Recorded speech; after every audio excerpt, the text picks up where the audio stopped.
ஆண்டவராகிய இயேசு கிறிஸ்துவின் கிருபையும் சமாதானமும் உங்கள் அனைவரோடும் கூட என்றென்றைக்கும் இருப்பதாக. தலைப்பு: நான் உன்னை விட்டு விலகுவதும் இல்லை, உன்னை கைவிடுவதும் இல்லை. கர்த்தரை கோபமூட்டுவது மிகவும் தவறு. கர்த்தருக்கு பிரியமில்லாத காரியத்தை செய்யக்கூடாது. தெரியாமல் செய்தாலும் உடனே மனம் திரும்பி நம்மை தாழ்த்தி கர்த்தருடைய பாதத்தில் விழுந்து விட வேண்டும். எப்பொழுதும் மன தாழ்மையோடு இருந்தால் பாவம் வராது. மனத்தாழ்மை வேண்டும். நான் சிறியவள், நான் சிறியவன் என்ற எண்ணம் எதை என்றாலும் நம் சிறு பிள்ளை என்ற நினைப்பு இருந்தால் நம் தகப்பனிடம் போய் எல்லாவற்றையும் கேட்டு கேட்டு செய்வோம் அல்லவா? அது போல சிறு குழந்தையா இருக்கும் பொழுது நாமும் இப்பொழுதும் சிறு பிள்ளைகளே, கர்த்தரிடம் கேட்டு செய்வோம், கர்த்தரிடம் கேட்டு செய்வோம் என்ற வார்த்தையை தினந்தோறும் சொல்லிக்கொண்டு எதை எடுத்தாலும் கர்த்தரை கேட்டு செய்தால் நாம் தாழ்மை உள்ளவர்களாக பெரும் பாவத்திற்கும் துயரத்திற்கும் ஆளாகாமல் தப்பித்துக் கொண்டு வாழலாம். ஏசாயா 9ஆம் அதிகாரம் 8ஆம் வசனம் முதல் 21ஆம் வசனம் வரை. இந்த வேத பகுதியானது இஸ்ரவேலர்கள் செய்த பாவத்தை நிமித்தம் கர்த்தர் இஸ்ரவேலுக்கும், யூதா செய்த பாவத்தை நிமித்தம் அவர்களுக்கும் கர்த்தர் கொடுக்கிற நியாய தீர்ப்பாக சொல்லப்பட்டிருக்கிறது. அதாவது இந்த தீர்க்க தரிசனம் உரைக்கப்பட்ட அந்த காலத்தில் நடந்த சம்பவம் என்னவென்றால், இஸ்ரவேல் தேசத்தில் எப்ராயிம், அதாவது இஸ்ரவேலர்கள் 10 கோத்திரங்கள், எப்ராயிமும் சேர்ந்து 10 கோத்திரங்கள் இஸ்ரவேலர்கள் என்று சொல்லப்பட்டார்கள். யூதா கோத்திரம் மட்டும் யூதர்கள் என்று சொல்லப்பட்டார்கள். இப்படி 2 பிரிவாய் பிரிந்திருந்தது. லேவியர்கள் பொதுவானவர்கள், அவர்கள் எல்லாரிடத்திலும் இருப்பார்கள். அவர்கள் ஆசாரியர்கள் என்பதினால் அவர்கள் தனி கோத்திரம், எல்லா தேசங்களிலும் இருப்பார்கள். எல்லாருடைய இடங்களிலும் எல்லா கோத்திரத்தாருடனும் இவர்கள் கலந்திருப்பார்கள். கர்த்தருடைய ஆசீர்வாதத்தை பெற்றிருக்கும் போது மனிதர்களுக்கு பெருமை வந்து, அகந்தை வந்து, அவர்கள் கர்த்தருக்கு விரோதமான செயல்களை செய்வது உலக வரலாறா இருக்கிறது. ஆதியிலிருந்து இன்று வரை எல்லாம் பரிபூரணமாய் இருக்கும் பொழுதுதான் நாம் மிகுந்த ஜாக்கிரதை உள்ளவர்களா இருக்க வேண்டும். எந்த கவலையும் இல்லை, எந்த குறையும் இல்லை என்ற ஒரு நிலை வருகிறது என்றால் அது கர்த்தரால் ஆசீர்வதிக்கப்பட்ட நிலை. அப்படிப்பட்ட நிலை நமக்கு இருந்தால் மிகவும் எச்சரிக்கையுடனும் ஜாக்கிரதையுடனும் இருக்க வேண்டும். குடும்பத்தில் பெரியவர்கள் மிகவும் கவனமாக இருந்து நம் குடும்பத்தை நடத்த வேண்டும். ஏனென்றால் எல்லாம் பரிபூரணமாய் இருக்கும் பொழுது மனிதனுக்கு அகந்தை, பெருமை வருவது சுலபமாய் இருக்கிறது. பெருமை வரும் வாய்ப்பு அதிகமாய் இருக்கிறது. பெருமை, கர்வம், அகந்தை, திமிர் என்று சொல்லுவோம். இது எல்லாம் மனமேட்டிமை, இவை எல்லா பேருக்கும் ஒரே பொருள் பெருமைதான். அந்த அகம்பாவம் வந்துவிட்டால் நாம் எதற்கும் அடங்காமல் பாவம் செய்ய தொடங்கி விடுகிறோம். இது நிமித்தம் கர்த்தருடைய கோபத்திற்கு ஆளாக நேரிடும். இங்கு இஸ்ரவேல் தேசத்திலும் அதான் நடந்தது. இஸ்ரவேலர்கள், யூதர்கள், இவர்கள் 2 பிரிவாய் பிரிந்திருக்கிறார்கள். யூதர்கள் கர்த்தருக்கு பரிசுத்தமாய் இருக்கிறார்கள். அவர்களை விரோதித்துக் கொண்டு 10 கோத்திரத்தாரும் இஸ்ரவேலர்களாக பிரிந்து விட்டார்கள். ரெகோபெயாமின் காலத்தில் நடந்தது. இப்படி இருக்கும் பொழுது இவர்கள் இஸ்ரவேலர்கள் தங்கள் சகோதரரான யூதா கோத்திரத்துடன் சண்டை போடுவதே தவறு. அது போதாதென்று இஸ்ரவேலர்கள் சீரியர்களோடு சேர்ந்து கொண்டு, சீரிய ராஜாவுடன் சேர்ந்து கொண்டு, ரேசின் என்ற சீரிய ராஜாவோடு சேர்ந்து கொண்டு யூதாவை எதிர்க்க வருகிறார்கள். இப்படி செய்யும் பொழுது யூதாவின் ராஜாவாகிய ஆகாஸ் கலங்கி போய் நிற்கிறார். அப்பொழுது ஏசாயா தீர்க்கதரிசி கர்த்தருடைய வார்த்தையை சொல்லுகிறார். கர்த்தர் பேசி, யூதா ஜனங்களை பலப்படுங்கள், பயப்படாதிருங்கள், ஒன்றும் நடக்காது என்று தைரியமாய் இருக்க சொல்லுகிறார். விசுவாசத்தோடு இருக்க சொல்லுகிறார். கர்த்தருடைய இந்த வார்த்தையை ஏசாயா தீர்க்கதரிசி ஆகாஸ் ராஜா, யூதாவின் ராஜாவாகிய ஆகாசிடம் சொல்லுகிறார். இப்படி தெரிவிக்கப்பட்ட பின்பும் கூட ஆகாஸ் ராஜா விசுவாசித்து அமைதியாய் இருக்காமல், யுத்தம் செய்ய சொல்லவில்லை கர்த்தர், அமைதியாக தான் இருக்க சொன்னார். ஆனால் அப்படி இராமல் ஆகாஸ் அசீரிய ராஜாவான திகிலாத் பிலேசரிடம் போய் அந்த மனிதனை பற்றி கொண்டு தன்னிடத்திலும் கஜானாவிலும், அரசாங்க கஜானாவிலும், அதாவது யூதா தேசத்து ராஜ அரண்மனையில் இருந்த கஜானாவில் இருந்த தங்கம், வெள்ளி போன்ற காரியங்களையும், தேவாலயத்தில் இருந்த, எருசலேமின் தேவாலயத்தில் இருந்த தங்கம், வெள்ளி இவைகளையும் எடுத்து மொத்தமாக அந்த 1000 தங்கம் வெள்ளி காசுகளை கொண்டு போய் கொடுத்து 1000 காசு வெள்ளியையும் தங்கத்தையும் கொண்டு போய் திகிலாத் பிலேசரிடம் காணிக்கையாக கொடுத்து அசிரிய ராஜாவிடம் எங்களுக்காக யுத்தம் பண்ணுங்கள் என்று சொல்லி, அதாவது இஸ்ரவேலுக்கும் சீரியாவுக்கும் விரோதமாக போக சொல்லி கேட்டுக்கொள்கிறார். இப்படி கர்த்தரை விசுவாசிக்காமல் ஆகாஸ் ராஜா செய்த தவறின் நிமித்தம் கர்த்தர் கோபம் கொண்டு அவர்களுக்கு நியாய தீர்ப்பை கொடுக்கிறார். அதை பற்றின விளக்கங்கள் இந்த வேத பகுதியில் கொடுக்கப்பட்டிருக்கிறது. கர்த்தர் யாக்கோபுக்கு ஒரு வார்த்தையை அனுப்பினார், அது இஸ்ரவேலின் மேல் இறங்கிற்று என்று சொல்லப்படுகிறது. யாக்கோபு என்று சொல்லும் பொழுது, அதாவது வெளிப்படையான காரணம் என்னவென்றால், இவர் கர்த்தரை விசுவாசியாமல் அசீரிய ராஜாவின் உதவியை யூதா ராஜா விரும்பியதுதான் வெளிப்படையாக சொல்லப்பட்டிருக்கிறது. யூதா ராஜா என்றால் கர்த்தருடைய ஜனங்கள்.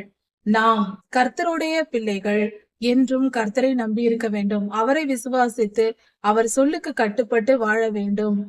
ஆனால் கர்த்தருடைய ஜனமாகிய யூதா தேசம் அப்பொழுது கர்த்தரை நம்பாமல் மற்ற மனிதனை, இன்னொரு தேசத்து ராஜாவை நம்பியதினால் கர்த்தர் இப்படிப்பட்ட தண்டனையை அவர்களுக்கு கொடுக்கிறார். இதை படித்து தெரிந்து கொள்ளும் பொழுது இன்று இது அவசியம்தான் நம் வாழ்க்கைக்கும். ஒரு தனி மனித வாழ்க்கையாய் இருந்தாலும், ஒரு குடும்பமாய் இருந்தாலும், திருச்சபையின் நிர்வாகமாய் இருந்தாலும் கர்த்தரையே நம்பி இருக்க வேண்டும். நம் தனி மனித வாழ்க்கையில் நமக்கு என்ன தேவையோ அதை கர்த்தரிடம் எதிர்பார்த்திருக்க வேண்டும். நம் குடும்ப தேவைகளுக்காக கர்த்தரை எதிர்பார்த்திருக்க வேண்டும். நம் திருச்சபையின் காரியங்களுக்காக, நம் தேசத்தின் காரியங்களுக்காக கர்த்தரை நோக்கி கொண்டிருக்க வேண்டும். மற்ற மனிதர்கள் மேல் நம்பிக்கை வைத்து கர்த்தரை மறந்து போக கூடாது. கர்த்தரிடத்தில் விசுவாசம் இல்லாமல் நம் விருப்பத்திற்கு நாமே செயல்படக்கூடாது. கர்த்தருடைய ஆளுகையை மறுக்கிற காரியமாய் இது இருக்கிறது. இதன் விளைவுதான் என்ன? கர்த்தருடைய கோபம் வருகிறது. இதில் முக்கியமாக இன்று நாம் இந்த செய்தியை கேட்கிற நமக்கு ஒரு சொல்லப்பட்டிருக்கிற ஒரு காரியம், கர்த்தரை நம்பி இராவிட்டால் என்ன? கர்த்தருடைய வார்த்தை நமக்கு கொடுக்கப்படும் பொழுது அதை மீறக்கூடாது. ஏவாளம்மா செய்த பாவத்தை நாம் செய்யக்கூடாது. அப்படி செய்தால் என்ன நடக்கும் என்ற காரியத்தை நாம் இதிலிருந்து புரிந்து கொள்ளலாம். இஸ்ரவேலருக்கும் யூதா ஜனங்களுக்கும் கர்த்தர் கொடுத்த நியாய தீர்ப்பு என்னவென்றால், செங்கல் கட்டு இடிந்து போயிற்று. இப்ராஹிமர்கள் பெருமை பிடித்த ஜனங்களாய் இருந்திருக்கிறார்கள். அவர்கள் என்ன சொல்லுகிறார்களாம்? செங்கல் கட்டு இடிந்து போயிற்று. கர்த்தர் ஒரு காரியத்தை செய்து நியாய தீர்ப்பை கொடுத்தால் அது போனால் என்ன, பளிங்கு கற்களால் நாம் கட்டிக்கொள்வோம் என்று சொல்லுகிறார்களாம். யாரு? இஸ்ரவேலர்கள். இஸ்ரவேல் தேசத்தார் அப்படி சொல்லி இருக்கிறார்கள். இப்ராஹிமர் அப்படி சொல்லி இருக்கிறார்கள். இப்ராஹிம் என்பது இஸ்ரவேலின் ஒரு கோத்திரத்தின் ஜனங்களாய் இருக்கிறார்கள். அது இஸ்ரவேலின் மேல் இறங்கிற்று. அவர்கள் மேல் இறங்கியது. காட்டத்தி மரங்கள் வெட்டி போடப்பட்டது. கர்த்தருடைய கோபம் அவர்களுக்கு தண்டனை வந்திருக்கிறது. இஸ்ரவேல் தேசத்தில் பல துன்பங்களை அனுபவித்துக் கொண்டிருக்கிறார்கள். கர்த்தருடைய நியாய தீர்ப்பு வருகிறது. மற்ற ராஜாக்கள் அந்த தேச இஸ்ரவேலின் ஜனங்களை கொன்று போடுகிறார்கள். இது 8ஆம் அதிகாரத்தில் கொடுக்கப்பட்டிருக்கிறது. இப்படியெல்லாம் நடந்து கொண்டிருந்தாலும், துன்ப நேரத்திலும் துயரத்தின் மத்தியிலும் தங்கள் ஜீவனை கையில் பிடித்திருக்கிற நிலையிலும் தங்களை தாழ்த்தி கொள்ளாமல் சொல்லுகிறார்களாம், செங்கல் கட்டு இடிந்து போயிற்று, அது போனால் என்ன, பளிங்கு கற்களால் கட்டி கொள்வோம். காட்டத்தி மரங்கள் வெட்டப்பட்டு போயிற்று, போனால் என்ன, நாம் கேதுரு மரங்களை நட்டுக்கொள்வோம், அதை விட சிறந்ததை செய்து கொள்வோம் என்று இப்ராஹிமர் பெருமை பாராட்டுகிறார்கள். கர்த்தர் ஒரு நியாய தீர்ப்பை ஒரு மனிதனுக்கு கொடுக்கிறார் என்றால், ஒரு தேசத்திற்கோ ஒரு ஜனங்களுக்கோ திருச்சபைக்கோ கர்த்தர் கொடுக்கிறார் என்றால் அந்த ஜனங்களின் பாவம் முழுமை பெற்று விட்டது என்று பொருள். அதாவது ஒரு குழந்தை பிறந்து முழு மனிதன் ஆவது போல ஒரு மனிதனுடைய பாவமும் சிறியதாய் தொடங்கி பெரியதாய் வளர்ந்து முழுமை அடைகிறது. முட்டையிலிருந்து பறவைகள் வெளிவருவது போல, முழுமை அடைந்து வெளிவருவது போல இப்படியாக நடக்கிறது. சிறிய பாவம் செய்யும் பொழுது அவர்கள் மனம் திரும்பட்டும் என்று கர்த்தர் பொறுமையோடு காத்திருக்கிறார். பல காலம் ஆக ஆக அவர்கள் திருந்துவதற்கு வாய்ப்பு கொடுத்து கர்த்தர் பொறுமையோடு காத்திருக்கிறார். ஆனால் எந்த காரியத்தையும் எந்த சந்தர்ப்பத்தையும் பயன்படுத்தி கொள்ளாமல் அவர்கள் பாவம் செய்து கொண்டே தொடங்கி முழுமை அடைந்து விட்டார். ஒரு மனிதனின் பாவம் முழுமை அடைந்தால் அவன் பெருமை பிடித்தவனாய் இருப்பான். பெருமை பிடித்து அலைகிறவன் தான் உச்சகட்ட பாவத்தை செய்து கொண்டிருக்கிறான் என்று பொருள். அவன் மன திமிர் என்பது மன பெருமை எங்கு போய் முடியும் என்றால் கர்த்தரை எதிர்க்க தொடங்குவான். ஒரு மனிதன் கர்த்தரை எடுக்க தொடங்கினால் அவன் அவ்வளவுதான் என்று பொருள். அவன் உச்சகட்ட பாவ நிலையில் இருக்கிறான். பாவத்தின் உச்சம். அவனுடைய இருதயம் ஒரு மலையின் உச்சியைப் போல பாவத்தின் உச்சியை சென்று அடைந்து விட்டது என்று பொருள். அவன் மனம் முழுவதும் பொல்லாப்பினால் நிரம்பி இருக்கிறது. பொல்லாத ஆவிகளால் வழி நடத்தப்பட்டு கொண்டிருக்கிறான் என்று பொருள். இங்கு இப்படி பாவம் முழுமையடைந்த பின்புதான் கர்த்தர் அந்த இடத்திற்கு நியாய தீர்ப்பை கொடுக்கிறார். எப்பிராயீமர்களின் பாவம் கர்த்தரை அடித்தும் தண்டித்தும் அந்நிய ராஜாக்கள் வந்து இவர்களை கொன்று போட்டும் கொள்ளையடித்தும் போனார்கள். அதன் பின்பும் இவர்கள் மனத்திமிர் அடங்கவில்லை. மீண்டும் அப்பொழுதாவது கர்த்தரை நோக்கி பார்க்கலாம் அல்லவா? ஆண்டவரே, என்னை மன்னியும், நாங்கள் அறியாமல் செய்தோம், அறிந்தே செய்தோம், எங்களை மன்னித்துக் கொள்ளும், எங்களுக்கு விடுதலையை தாரும், மனம் திரும்புகிறோம் என்று ஒப்பு கொடுக்காமல் கர்த்தரின் திருப்பாதம் பற்றி கொள்ளாமல் மேட்டிமையாக இது போனால் என இன்னொன்று செய்து கொள்கிறோம் என்று சொல்வது மகா மகா மகா கேடுள்ள நிலைமை, மன மேட்டிமையின் அடையாளம். இப்படிதான் இவர்கள் செய்தார்கள். அப்பொழுது கர்த்தர் என்ன சும்மா விடுவாரா? அடுத்த அடி போடுகிறார். இவர்களுடைய மேட்டிமைக்கு அளவே இல்லை. இதோ வாங்குங்கள் இன்னொரு அடி என்று இன்னும் போடுகிறார். அகந்தையும் மன பெருமையுமாய் சொல்லுகிற எப்பிராயீமரும் சமாரியாவின் குடிகள் எல்லோருக்கும் அது தெரிய வரும். இப்படியெல்லாம் அவர்கள் பேசுகிறார்கள். எல்லோருக்கும் தெரிய வரும். எது? கர்த்தருடைய பிறப்பு. கர்த்தர் பிறக்க போகிறார். ஆண்டவராகிய இயேசு கிறிஸ்து பிறக்க போகிறார். இதெல்லாம் இவர்கள் அறிந்து கொள்வார்கள். இப்பொழுது கர்த்தர் அவர்களுக்கு என்ன தண்டனை கொடுக்கிறார் என்றால், இஸ்ரவேலர்கள் சீரிய ராஜாவான ரேத்சீனோடு சேர்ந்து கொண்டுதான் இத்தனை காரியங்களும் செய்தார்கள். யூதாவுக்கு விரோதமாய் வந்து இத்தனை காரியங்களும் செய்தார்கள். இது நிமித்தம் யூதாவும் பாவம் செய்தது. இப்படி இருக்க கர்த்தர் சொல்லுகிறார், ரேத்சீனுடைய சத்துருக்கள், அதாவது சமாரியா தேசத்தின் எதிரிகள் இருக்கிறார்கள் அல்லவா, எதிரிகளின் கைகளில் நான் அவர்களை ஒப்பு கொடுப்பேன். அது மட்டுமல்லாமல் அவர்களுடைய மற்ற சத்துருக்களையும் அவர்களோடு கலப்பேன் என்று கர்த்தர் சொல்லுகிறார். மனிதன் பாவம் செய்யும் பொழுது அவனுடைய எதிரிகள் அவனை ஜெயிக்கிறார்கள். இது வேத விளக்கமாய் இருக்கிறது, வேதாகம நியாயமாய் இருக்கிறது. கர்த்தர் எப்பொழுதும் இப்படிப்பட்ட காரியங்களை செய்கிறார். வேதத்தை ஆராய்ந்து பார்த்தால் தெரியும். நம்முடைய எதிரிகள், நம்முடைய சத்துருக்கள் எப்பொழுதாவது வெற்றி பெற்றால் நாம் தெளிவாய் புரிந்து கொள்ளலாம், நாம் ஏதோ அக்கிரமம் செய்திருக்கிறோம் என்று. நம் பாவங்கள் பெருகும் போது நம்முடைய எதிரிகளிடத்தில் நாம் ஒப்பு கொடுக்கப்படுகிறோம். நாம் மனம் திரும்பினால் நம்முடைய பாவங்கள் மன்னிக்கப்பட்டு நம் சத்துருக்களிடமிருந்து விடுதலையாக்கப்படுகிறோம். இதே போலதான் வியாதிகள் கூட. ஆண்டவரிடத்தில் பலர் வந்து, நோயாளிகள் வந்து கேட்டார்கள், எங்களை குணமாக்கும் என்று. அப்போது நமது ஆண்டவராகிய இயேசு கிறிஸ்து அவர்கள் பாவங்களை மன்னித்தார். அவர்கள் நோய்கள் விலகிவிட்டது. இப்படியும் நடந்தது அல்லவா? நமக்கு வரலாறு சொல்லுகிறது, சுவிசேஷ புஸ்தகங்களில் சொல்லப்பட்டிருக்கிறது. இப்படியாக நம்முடைய பாவங்கள் மன்னிக்கப்படும் பொழுது நாம் எதிரிகளிடமிருந்து தப்பித்துக் கொள்கிறோம். நாம் பாவம் செய்தால் பொல்லாத மனிதர்களிடம் கர்த்தரே நம்மை ஒப்பு கொடுக்கிறார். இதை நாம் உணர்ந்து கொள்ள வேண்டும். நமக்கு வரும் துன்பங்களுக்கும் நம் எதிரிகள் பெருகிவிட்டார்கள், அவர்கள் என்னை இதை செய்கிறார்களே அதை செய்கிறார்களே என்று நாம் புலம்புகிறோம். காரணம் என்ன என்று யோசிப்பதில்லை. அதற்கு காரணம் நாம் தான். நம் எதிரிகள் நம்மை துன்பப்படுத்தினால் அதை கேட்டு வாங்கிக் கொள்வது நாம் தான். நாம் செய்யும் பாவம், நாம் கர்த்தரை கோபமூட்டும் போது நாம் தெரிந்தே செய்கிற பாவத்தின் நிமித்தம் இப்படிப்பட்ட துன்பங்கள் நமக்கு வருகிறது. அறியாமல் செய்கிற பாவம் அல்ல, அறிந்தே நாம் பாவம் செய்கிறோம். கர்த்தருடைய வார்த்தையை மீறி நடக்கும் பொழுது இப்படிப்பட்ட துன்பத்திற்கு ஆளாக வேண்டிய நிலை வருகிறது கிறிஸ்தவர்களுக்கு, கர்த்தருடைய பிள்ளைகளுக்கு. அதனால் உணர்ந்து கொண்டு நம் சத்துருக்கள் மேற்கொண்டு வருகிறார்கள் என்றால் நாம் நிதானித்து பார்க்க வேண்டும். நாம் ஏதோ தவறு செய்கிறோம், எந்த இடத்தில் தவறு செய்கிறோம், எதை செய்கிறோம் என்று ஆராய்ந்து அறிந்து மனம் திரும்பி விட வேண்டும். அப்பொழுது அந்த தீமையிலிருந்து நாம் தப்பித்துக் கொள்ளலாம். இப்படி அவர்கள் அநியாயமாய் துன்பத்தை அனுபவித்தும் மனம் திரும்பாமல், கர்த்தரிடத்திலிருந்து ஒரு நியாய தீர்ப்பு வந்தும் அதை பெற்றும் மனம் திரும்பாமல் மேலும் மேலும் தங்கள் இருதயத்தை கடினப்படுத்தி மேலும் பெருமையோடு நடந்ததினால் கர்த்தர் முற்புறத்தில் சீரியரும் பிற்புறத்தில் பெலிஸ்தர்களுமாக இஸ்ரவேல் தேசத்தை பட்சிக்க அனுப்பினார். முற்புறத்தில் சீரியர்கள் வந்தார்கள், பிற்புறத்தில் பெலிஸ்தியர்கள் வந்தார்கள். 2 தேசத்தாரும் வந்து இஸ்ரவேலை ஒரே நேரத்தில் தாக்கி அவர்களை துன்பப்படுத்தினார்கள். அந்த காலத்து யுத்தம் என்றால் ஜனங்கள் எதிரிகளை கொன்று போடுவார்கள். அந்த தேசம், அந்த பட்டணம் அதுல இருக்கிற எல்லா பொருள்களையும், தங்கம், வெள்ளி, தானியங்கள், பணம், எல்லா பொருள்களையும் கையில் கிடைப்பதையெல்லாம் தூக்கி கொண்டு போய் விடுவார்கள். இப்படி கொள்ளையடிக்கப்பட்டும் போகும், உயிர் பலியும் போகும். இதுதான் அந்த காலத்து யுத்த முறையா இருந்தது. இப்படி கர்த்தர் நியாய தீர்ப்பு கொடுத்தும் கர்த்தருடைய கோபம் தீரவில்லை. இவர்களை கர்த்தர் மன்னிக்கவில்லை. இவர்கள் செய்த அக்கிரமம் அவ்வளவு பெரியது. இருதயத்தை கடினப்படுத்திக் கொண்டே மனம் திரும்பாமல் இருந்தால் எவ்வளவு காலம் கர்த்தர் விட்டு வைப்பார்? இவர்கள் அக்கிரமம் முழுமை பெற்றது. கர்த்தர் நியாயம் தீர்த்தார். இன்னும் அவர் கோபம் தீராமல் அவர் கை நீட்டியபடியே இருந்தது. முதல் முறை நியாய தீர்ப்பு வந்தது, இவர்கள் திருந்தவில்லை. 2வது முறையாக இந்த நியாய தீர்ப்பை கொடுத்தார் கர்த்தர்.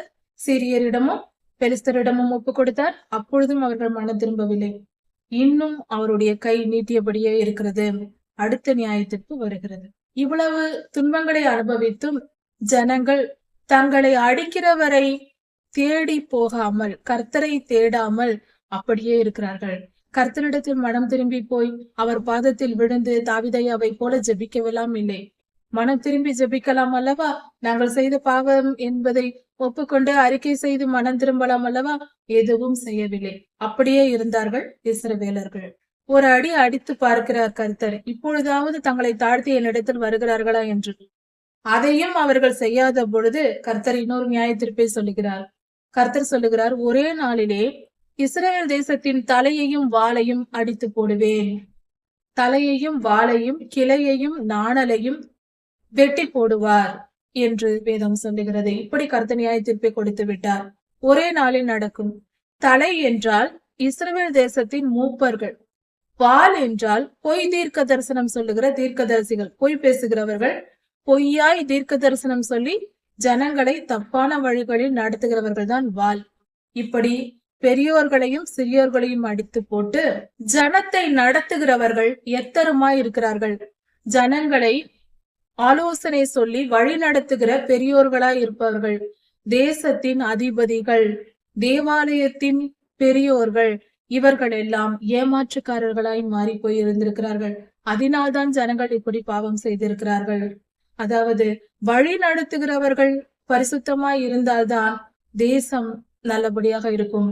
தேசமாய் இருந்தாலும், தேவாலயத்து ஆசாரியர்களாய் இருந்தாலும், தேவாலயத்தில் பணிபுரிகிறவர்களாய் இருந்தாலும், அதாவது இன்றைய நிலைக்கு சொல்ல வேண்டும் என்றால் உலகெங்கும் இருக்கிற திருச்சபையின் போதகர்களும் தீர்க்கதரிசிகளும் அப்போஸ்தலர்களும் மேய்ப்பர்களும் சுவிசேஷகர்களும் எல்லோருமாக பரிசுத்தமாய் இருக்க வேண்டும். அவர்கள் பரிசுத்தமாய் இருந்து உண்மையாய் கர்த்தருக்கு ஊழியம் செய்ய வேண்டும். அதே போல அரசாங்க அதிகாரிகளும் தலைவர்களும் அவர்களும் அப்படி பரிசுத்தமாய் இருக்கும்போது ஜனங்கள் பரிசுத்தமாய் வாழ்வார்கள். அவர்கள் கர்த்தருக்கு பயந்தவர்களாய் இருப்பார்கள். அதிகாரம் வகிப்பவர்களுக்கு கர்த்தருக்கு பயப்படுகிற பயம் இல்லாமல் அவர்கள் தீமை செய்தால் ஜனங்களும் அவர்களை பின்பற்றி கெட்டு போவார்கள். இதுவே வேதம் சொல்லுகிற கருத்தா இருக்கிறது. இந்த இடத்தில் கர்த்தர் இதைதான் சொல்லுகிறார். வழி நடத்துகிறவர்கள் எத்தராய் இருக்கிறார்கள். எத்தர்கள் என்றால் ஏமாற்றுக்காரர்கள், பொய் பேசுகிறவர்கள் என்று பொருள். ஏமாற்றுக்காரர்களால் வழி நடத்தப்படுகிற ஜனங்கள் நாசம் அடைகிறவர்களாய் இருக்கிறார்கள். அப்படி என்றால் ஜனங்கள் நாசமாய் போவதற்கு அந்த அதிகாரிகள் வழி நடத்துகிறார்கள். கர்த்தருடைய ஊழியர்கள் தவறாய் ஜனங்களை வழி நடத்தி நாசமாக்குகிறார்கள் என்பது பொருள். இது உயிர் கொல்லப்படுகிறது, பாவம் பெருகுகிறது, மனம் கெட்டு போகிறது, பரிசுத்தம் இல்லை, பாவம் சூழ்ந்து கொள்கிறது, கொல்லாத சாத்தானின் ஆளுகை பெருகுகிறது, பரிசுத்த ஆவியானவரின் ஆளுகை குறைகிறது. இந்த நிலையை யார் ஏற்படுத்துகிறார்கள் என்றால் தேசத்தின் தலைவர்கள், மூப்பர்கள். அதனால் கர்த்தர் இப்படிப்பட்ட நியாய தீர்ப்பை கொடுக்கிறார். இப்படி 3 முறை அடித்தும் இப்படியாக செய்கிறார். இப்படி அவர்கள் செய்வதினால் கர்த்தர் சொல்லுகிறார், அவர்களுடைய வாலிபர்கள் மேல் கர்த்தர் இறங்குவதில்லை. அவர்களின் திக்கற்றவர்களுக்கும் விதவைகளுக்கும் கூட கர்த்தர் இறங்க மாட்டார். ஏனென்றால் அவர்களும் திக்கற்றவர்கள், விதவைகள், வாலிபர்கள் என்றால் அவர்கள் தாழ்ந்த இருதயத்தோடு இருப்பார்கள், தாழ்மையாய் இருப்பார்கள் என்று பொருள். ஆனால் அவர்களும் ஏகமாய் கெட்டு போனார்கள். மனமேட்டுமை கொண்டு திரிந்தால் விதவைகளாய் இருப்பவர்களும் அனாதைகளாய் இருப்பவர்களும் இப்படிப்பட்ட மன மேட்டிமை கொண்டிருந்தால் கர்த்தர் அவர்களுக்கும் இறங்க மாட்டார்.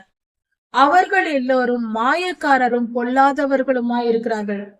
அப்படி என்றால் விதவைகளும் திக்கற்றவர்களும் வாலிபர்களும் இவர்களே மனமேட்டிமையாய் இருந்தால் எல்லா சௌகரியமும் இருக்கிற பெரிய பெரிய பணக்காரர்களும் பெரிய மனிதர்களும் எப்படி இருப்பார்கள்? இதை விட அதிகமாக தான் இருப்பார்கள்.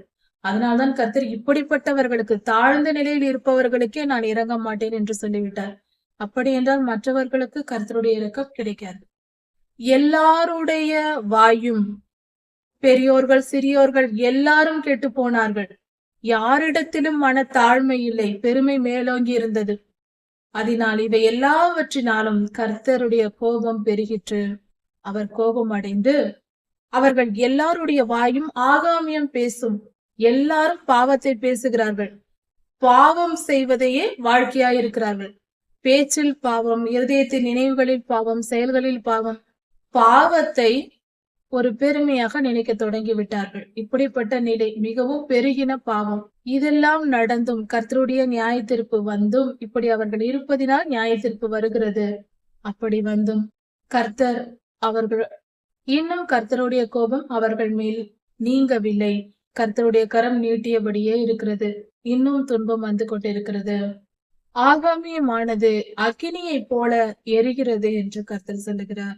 அவர்களுடைய பாவம், இஸ்ரவேலரின் பாவம் அக்கினியை போல எரிகிறது. அந்த பாவம் ஏதோ ஒரு இடத்தில் பற்ற வைத்து அதை எரிந்து முடிந்தது என்று இல்லாமல் எங்கும் பரவி கொண்டு எரிந்து கொண்டே இருக்கிறது. மிகவும் பெருகிற்று என்று பொருள். அது முட்செடியையும் நெருஞ்சிலையும் பட்சிக்கும். ஆகாமியம் முட்செடியையும் நெருஞ்சிலையும் பட்சிக்கும். முள் செடிகள் என்றால் உயரமாய் இருக்கிற முள் செடிகள். நெருஞ்சில் என்றால் நெருஞ்சில் முள். அந்த செடியானது தரையில் படர்ந்து செல்லும். அது 1 இன்ச் நில அளவுதான் வளரும், அதற்கு மேல் உயரம் வளராது. சிறிய அப்படியே தரையில் படர்ந்து, அப்படியே ஒரு துணியை விரித்தார் போல படர்ந்துதான் அது வளரும். தரையிலேயே படர்ந்து கொண்டிருக்கும் கொடி போல. அந்த நெருஞ்சில் முள்ளும் பற்றி எரியும் என்று பொருள். இதே உதாரணத்தை 8, 7 அதிகாரங்களிலும் கர்த்தர் இந்த வார்த்தைகளை பயன்படுத்துகிறார். நெருஞ்சில் முள் முட்செடி என்று. இதன் பொருள் முள் என்றாலே பொல்லாத ஆவிகள் என்று பொருள். வேதாகமத்தின்படி பொல்லாத ஆவிகளின் ஆளுகை அந்த ஜனங்கள் மேல் இருந்ததினால் அவைகள் எல்லாம் பட்சித்து போடப்படுகிறது. நியாய தீர்ப்பு வந்து தீயவர்கள் அழிக்கப்படுகிறார்கள், பாவிகள் கொல்லப்படுகிறார்கள் என்று பொருள். அது நெருங்கிய காட்டை கொளுத்தும், புகை திரண்டு எழும்பும். அவர்கள் பாவம் அவர்களை பட்சிக்கும். அதாவது இவர்கள் எந்தெந்த பாவம் செய்தார்களோ அந்தந்த பாவத்திற்குரிய பொல்லாத ஆவிகளே அவர்களை ஆளுகை செய்து அவர்களை அழித்து போடும். இது எப்படி நடக்கும் என்றால், ஒரு மனிதன் பெருமைப்பட்டு அலைகிறான் என்றால் அந்த பெருமைக்குரிய ஆவி என்று ஒன்று உண்டு. அந்த பெருமையின் ஆவி அவர்களை ஆளுகை செய்து அவர்களை கொன்று போடும், அழித்து போடும். அப்படி என்றால் பெருமை பிடித்தவர்களுக்கு தலையில் பாதிப்பு வந்து அவர்கள் அழிந்து போவார்கள். ஒரு மனிதன் கண்களின் இச்சைக்கிடம் கொடுத்து அதிகமாய் பாவம் செய்தவனானால் கண்களுக்குரிய ஆவி, கண்ணை தாக்கும் ஆவிகள் இருக்கிறது. அந்த பொல்லாத ஆவிகள் தாக்கி அவர்களை அழித்து போடும், கண் பார்வை இல்லாமல் பண்ணும். இப்படி மிகப்பெரிய எல்லா பாவங்களையும் செய்திருக்கிறார்கள் என்றால் அந்த பாவத்தின் நிமித்தம் வலு சர்ப்பத்தின் ஆவி வந்து அவர்களை கொன்று போடும். இப்படிப்பட்ட காரியங்கள் நடக்கும். இவையெல்லாம் கர்த்தர் நியாய தீர்ப்பாய் கொடுப்பது. எந்த மனிதன் எந்த பாவம் செய்கிறானோ அந்த பாவத்திற்கே கர்த்தர் ஒப்பு கொடுத்து விடுவார். நீ இதைதானே தேடி போனாய், நீ அங்கேயே போ. நீ இதை சாப்பிட நினைத்தால் நீ இதையே சாப்பிடு. நீ எதை விரும்புகிறாயோ அதை நீ அடைந்து கொள் என்று கர்த்தர் விட்டு விடுகிறார். நான் குழியில் தான் போய் விழுவேன் என்றால் விழுந்து கொள், நான் கடலில் தான் விழுவேன் என்றால் போய் விழுந்து கொள் என்று விட்டு விடுகிறார். சொல்லி சொல்லி பார்ப்பார். அதற்கு பின்பு என்னதான் செய்ய? விட்டு விடுவார். கர்த்தர் யாரையும் கட்டாயப்படுத்த மாட்டார். நம் பிள்ளைகளை நாம் எப்படி வளர்க்கிறோமோ அப்படிதான். நாம் பிள்ளைகளிடத்தில் சொல்லுகிறோம். சிறு பிள்ளையா இருக்கும் பொழுது கொஞ்சம் மிரட்டி சொல்லுவோம். கொஞ்சம் வளர்ந்து விட்டால், மகனே மகளே இதை செய்யாதே, இது தவறு, பாவம், இதனால் தீமை வரும் என்று சொல்லுவோம். ஆனால் கேட்க மாட்டோம் என்று மீறி செய்யும் போது விட்டுவிட வேண்டியதுதான். போய் பட்டு தீர் என்று இதுதானே நாம் பெற்றோர்கள் செய்கிறோம். அதே காரியத்தை தான் அங்கு கர்த்தரும் செய்கிறார். அவர்கள் சொல்லி சொல்லி கர்த்தரை எத்தனையோ முறை எச்சரித்தும் தீர்க்கதரிசிகள் மூலமாய் பேசியும் இஸ்ரவேலர்கள் கர்த்தருடைய வார்த்தையை கேட்கவில்லை, கர்த்தருக்கு கீழ்ப்படியவில்லை. முடிவு, அவர்கள் தண்டனையை அனுபவிக்கிறார்கள். சேனைகளின் கர்த்தருடைய சினத்தால், பெரும் கோபத்தினால் தேசம் அந்தகாரப்பட்டு ஜனங்கள் அக்கினிக்கு இரையாகிறார்கள். தேசம் அந்தகாரப்படுகிறது, தேசம் இருண்டு போகிறது, பொல்லாத ஆவிகளால் சூழப்பட்டது என்று பொருள். ஜனங்கள் அக்கினிக்கு இரையாகிறார்கள். அப்படி என்றால் பெரும் தீங்கு வந்து, யுத்தங்கள் வந்து, நோய்கள் வந்து, பலவித துன்பங்களை அடைந்து பலர் இறந்து போகிறார்கள். ஒருவனும் தன் சகோதரனை தப்பவிடான். தன் சகோதரனை கூட கொல்லுகிற மனம், கொலை செய்யும் மனமுடைய மனிதர்களாய் போகிறார்கள். அப்படிப்பட்ட நிலை வருகிறது. சொந்த சகோதரனால் கொல்லப்படுகிற ஜனங்கள் இருக்கிறார்கள். வலது புறத்தில் பட்சித்தாலும் திருப்தி அடையார்கள், இடது புறத்தில் தின்றாலும் திருப்தி அடையார்கள். திருப்தியே இருப்பதில்லை. எதை சாப்பிட்டாலும் எதை செய்தாலும் திருப்தி அடையாமல் இருக்கிறார்கள். அவன் தன் தன் புயத்தின் மாம்சத்தையே தின்பான், தன் கையையே தான் கடித்து தின்பதை போல அவர்களுடைய வாழ்க்கை இருக்கும். இதன் பொருள் என்னவென்றால், மிகுந்த பஞ்சம் உண்டாகும் என்பது ஒரு பொருள். எவ்வளவுதான் சாப்பிட்டாலும் அவர்களுக்கு பசி தீராது. இன்றும் சில வியாதிகள் இருக்கிறது. அந்த வியாதி வந்தால் பசித்து கொண்டே இருக்கும். பொதுவாக சுகர் வந்தால் என்று சொல்வார்கள்.